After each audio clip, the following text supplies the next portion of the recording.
बिस्मिल्लाहिर्रहमानिर्रहीम। रमज़ान का मुबारक महीना ख़त्म हो गया। अब ये शव्वाल का महीना चल रहा है। इस महीने के अंदर 6 रोज़े रखे जाते हैं। इन 6 रोज़ों की हदीस के अंदर बहुत बड़ी फजीलत बयान की गई है। रसूलुल्लाह सल्लल्लाहु अलैहि वसल्लम ने इरशाद फरमाया कि जिसने रमज़ान के रोज़े रखे और उसके बाद शव्वाल के 6 रोज़े रखे, उसे पूरी ज़िंदगी रोज़ा रखने का सवाब हासिल होगा। अल्लाहु अकबर, कितनी बड़ी फजीलत है। ये सवाब क्यों हासिल होगा? इसलिए कि अल्लाह तबारक व तआला का कानून है, मन जाअ बिल हसनति फलहु अशरु अमसालिहा, कि जो शख्स एक नेकी करे उसे 10 नेकियों के बराबर सवाब मिलता है। तो अगर किसी ने रमज़ान के 30 रोज़े रखे हैं तो 30 रोज़ों का सवाब 300 रोज़ों के बराबर हो गया। उसके बाद शव्वाल के 6 रोज़े रख लिए तो 6 रोज़ों का सवाब 60 रोज़ों के बराबर हो गया। तो इसका मतलब 360 दिन रोज़ा रखने का सवाब उसको मिल गया। तो 1 साल रोज़ा रखने के बराबर सवाब मिल गया। इसी तरह अगले साल भी अगर आप 30 रोज़े रखेंगे और उसके बाद शव्वाल के 6 रोज़े रखेंगे तो फिर 1 साल रोज़ा रखने का सवाब और मिल जाएगा। तो इसी तरह अगर आदमी हर साल रमज़ान के रोज़े भी रखता रहे और शव्वाल के रोज़े भी रखता रहे तो इस तरह उसे पूरी ज़िंदगी रोज़ा रखने का सवाब हासिल हो जाएगा। तो इसलिए हमें इन रोज़ों का एहतिमाम करना चाहिए और इनको रखना चाहिए। अब 2-3 मसले ख़ास तौर से याद रखने के हैं।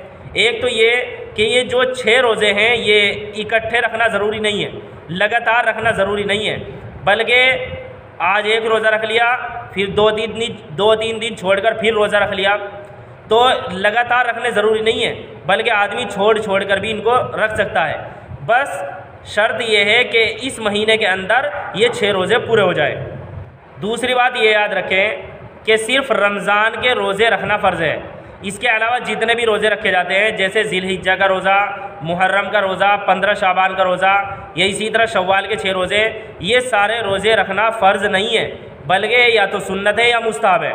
यानी अगर आप इनको रखते हैं तो सवाब मिलेगा और अगर नहीं रखते तो कोई गुनाह नहीं होगा।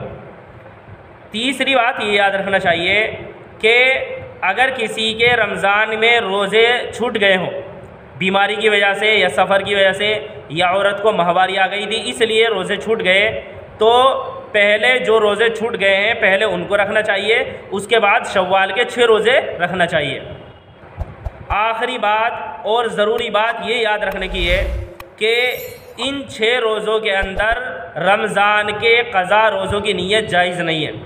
यानी अगर किसी के रमज़ान के रोज़े छूट गए और वो ये समझता हो कि मैं इन 6 रोज़ों के अंदर रमज़ान के क़ज़ा रोज़ों की नीयत कर लूँगा तो इस तरह मुझे 6 रोज़ों का भी सवाब मिल जाएगा और इसी तरह साथ साथ में रमज़ान के क़ज़ा रोज़े भी मेरे हो जाएंगे, तो ऐसा करना जायज़ नहीं है। बल्कि रमज़ान के जो रोज़े छूट गए हों उनकी नीयत अलग करनी पड़ेगी, उनको अलग रखना पड़ेगा। इन शव्वाल के 6 रोज़ों के अंदर रमज़ान के क़ज़ा रोज़ों की नीयत जायज़ नहीं है, बल्कि रमज़ान के रोज़े अलग नीयत से रखें और ये जो शव्वाल के रोज़े हैं ये अलग नीयत से रखें। इन 6 रोज़ों की नीयत कब और कैसे करनी है?